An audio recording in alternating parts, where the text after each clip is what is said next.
আসসালামু আলাইকুম বন্ধুরা। আজকে আমাদের আলোচনার বিষয় সাইমন রিংস বাংলাদেশের বন্ধু। তোমাদের ইতিহাস ও সামাজিক বিজ্ঞান সপ্তম শ্রেণীর ৭৭ পৃষ্ঠাতে এটি রয়েছে। চলো শুরু করা যাক। প্রথমে আমরা দেখতে পাচ্ছি ব্রিটিশ সাংবাদিক সাইমন রিংকে বলা হয় বাংলাদেশের একজন প্রকৃত বন্ধু।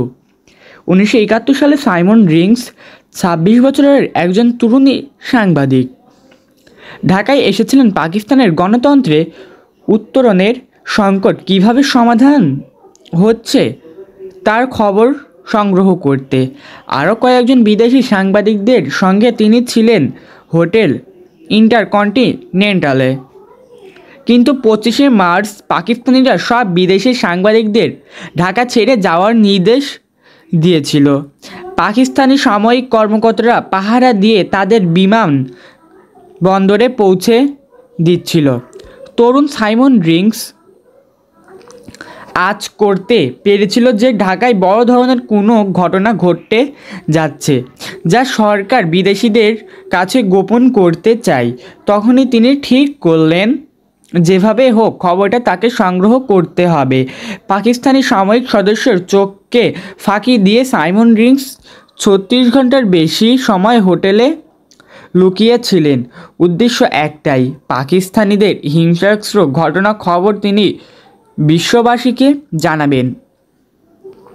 27 ঘন্টা পরে যখন কারফিউ বা সন্ধ্যা আইন তুলে নেওয়া হয় তখন তিনি রাস্তায় টহলরত মিলিটারির চোখে এড়িয়ে পথে নামলেন। ঢাকা বিশ্ববিদ্যালয়, রাজারবাগ, পুলিশ লাইন ও পুরানো ঢাকায় কিছু জায়গা থেকে তিনি গণহত্যা ও ধ্বংসযজ্ঞের ছবি তুললেন, খবর সংগ্রহ করলেন। আর আসল কাজ তো হলো, এবার অবরুদ্ধ দেশ থেকে যত দ্রুত সম্ভব বেরোতে হবে, কারণ খবরটা তো বিশ্ববাসীকে জানাতে হবে নানা কৌশলে। এমনকি তথ্য টুকে রাখা কাগজ, ছবির নেগেটিভ মোজার মধ্যে লুকিয়ে রেখে কোনো মতে বিমানে উঠে অবরুদ্ধ দেশ থেকে সাইমন ব্যাংককে পৌঁছান। বন্ধুরা, ভিডিওটি বেশি বড় হয়ে যাচ্ছে, আজকের মতো এখানেই বিদায় নিচ্ছে। এরপরে তোমরা দেখতে পারবে এরপরে যেগুলো আছে এইগুলা, আর হচ্ছে এই পুরো একটি গল্প নিয়ে কিছু তোমাদের শর্ট কোশ্চেন করা হবে। তো আজকের মতো এখানেই বিদায় দিচ্ছি। আল্লাহ হাফেজ।